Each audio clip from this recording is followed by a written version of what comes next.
कर्मियों के लिए, कर्मयोगियों के लिए जो आंदोलन छेड़ा है, वर्षों से चाय बागान के कर्मयोगियों को तृणमूल की सरकार ने वादे देकर छलने का दुस्साहस किया है। चाहे वो उनकी जो स्किल्ड लेबर है उसकी लागत हो सही, चाहे घर का वादा पूरे करने की बात हो, चाहे जमीन का पट्टा देने की बात हो। ये दुर्भाग्यपूर्ण है कि ममता बंदोपाध्याय अपने एमएलएस की सैलरी बढ़ाती हैं, लेकिन बागान में काम करने वाले हमारे कर्मयोगियों को उनकी जो मेहनत का पैसा है वो नहीं दिलवाती।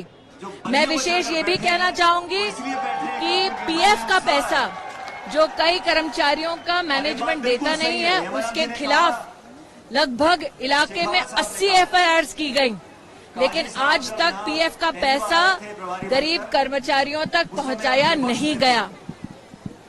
समाज का ऐसा कोई वर्ग नहीं जिसको टीएमसी ने ठगा ना हो। आज चाय बागान के कर्मियों का एकत्रीकरण तृणमूल कांग्रेस को चुनौती है।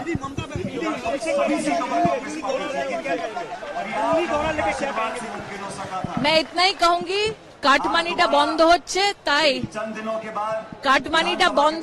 তাই এরা দিল্লি যাচ্ছে। আজকে চা বাগানের লোকেদের যে কষ্ট, ওই কষ্ট নিয়ে কাজ করলো না। আর মমতা বন্দ্যোপাধ্যায় जो दिल्ली में जाकर छलावा कर रही है, मेरा उनसे विनम्र निवेदन है कि उन्होंने तब भी सरकार चलाई थी कांग्रेस पार्टी के साथ जब उनकी घमंडिया अलायंस के नेतृत्व ने तब यूपीए की सरकार का नेतृत्व किया था। तब भी पश्चिम बंगाल के लिए वो विकास के कोई प्रमुख कार्य नहीं कर पाई। आज वो स्वयं सरकार में राज्यों में हैं, तो वो ना खुद विकास करती हैं, ना प्रगतिशील नरेंद्र मोदी सरकार का सहयोग कर जनता तक न्याय पहुंचाती हैं। इस पीड़ा से वो गुजरे हैं, उन बीमारियों का सामना किया। कई बार डॉक्टर भी मुझे कहा करते थे कि इस उम्र में तृणमूल जे बाड़ी बानिए छे, व्यक्ति को তৃণমূল যে মাটির হ্যাঁ ওটা আমি জানি, তৃণমূল যে ঘর বানিয়েছে নিজের পলিটিক্সে, ওই ঘর থেকে কত ক্যাশ পাওয়া যাচ্ছে ভেরিয়াস এজেন্সিজ মাধ্যমে থেকে, ওটা দেখা উচিত।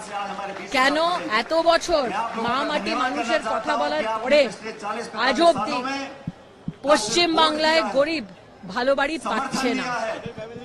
আর আবাস যোজনাতে যত ঘোটালা হয়েছে, স্ক্যাম হয়েছে, ওই স্ক্যামের জবাব কেন তৃণমূল পার্টি দিচ্ছে?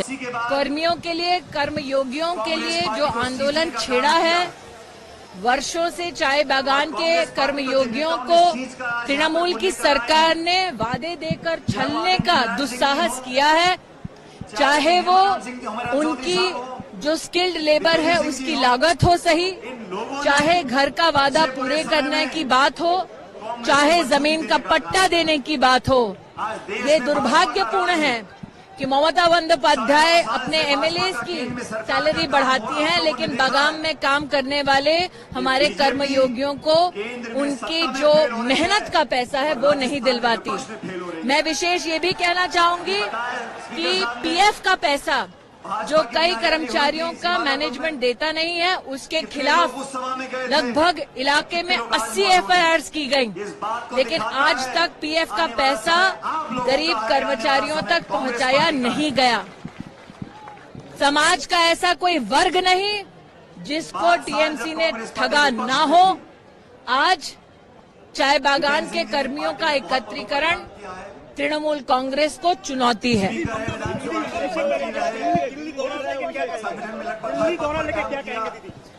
मैं इतना ही कहूंगी, কাটমানিটা বন্ধ হচ্ছে তাই এরা দিল্লি যাচ্ছে। আজকে চা বাগানের লোকেদের যে কষ্ট, ওই কষ্ট নিয়ে কাজ করলো না। আর ममता बंदोपाध्याय जो दिल्ली में जाकर छलावा कर रही है, मेरा उनसे विनम्र निवेदन है कि उन्होंने तब भी सरकार चलाई थी कांग्रेस पार्टी के साथ जब उनकी घमंडिया अलायंस के नेतृत्व ने तब यूपीए की सरकार का नेतृत्व किया था। तब भी पश्चिम बंगाल के लिए वो विकास के कोई प्रमुख कार्य नहीं कर पाई। आज वो स्वयं सरकार में राज्यों में हैं, तो वो ना खुद विकास करती हैं, ना प्रगतिशील नरेंद्र मोदी सरकार का सहयोग कर जनता तक न्याय पहुंचाती हैं। कांग्रेस पार्टी की सरकार अगर दोबारा हम लोगों को बनानी है तो हम सबको बड़ा दिल लेकर काम करने की जरूरत है। सबको साथ लेकर तृणमूल जे चलने की बाड़ी जरूरत बानिए है। छे चाहे छोटा कार्यकर्ता हो